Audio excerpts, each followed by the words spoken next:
Tonight, a Lumberton man accused of stabbing his mother's fiance 85 times is waiting to hear whether a jury will find him guilty or innocent of murder. Testimony began this morning and wrapped up this afternoon in the trial of 27-year-old Cody Michael Davis. Investigators say Davis admitted stabbing and killing 26-year-old Owen Goodman during an altercation October 4th at a home on Bryan Lane in Lumberton.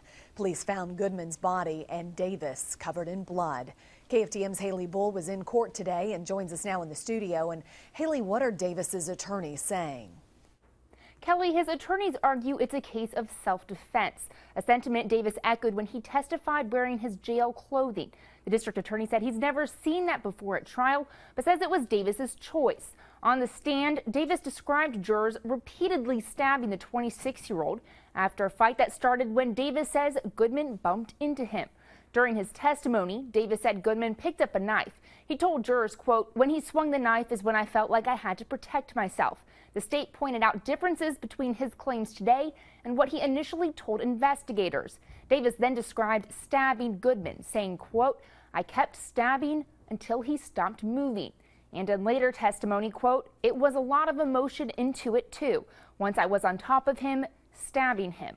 According to a forensic pathologist who testified, Goodman suffered 85 stab wounds across the front and back of his body, but most to his head, including 17 to his eyes. Davis's mother and Goodman's fiance also testified and described a relationship between the two men she said became strained during the previous year and a half. The jury will begin deliberations tomorrow at 9 a.m. If convicted, Davis faces up to life in prison. Follow us on air and online at KFDM.com for updates and to read more of the compelling testimony. Reporting in the studio, Haley Bull, KFDM 6 News.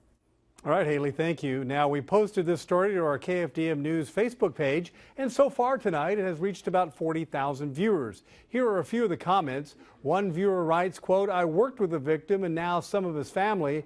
Some of his family. I hope this murderer gets served justice for his crimes." Another viewer says, quote, "Scary. I think I went to school with this dude. My heart and prayers for the family of the victim."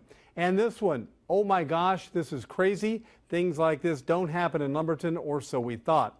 And a final comment, "He deserves nothing more. He will never be rehabilitated and serves no purpose to society." To view more comments or post one of your own, visit our KFDM News Facebook page.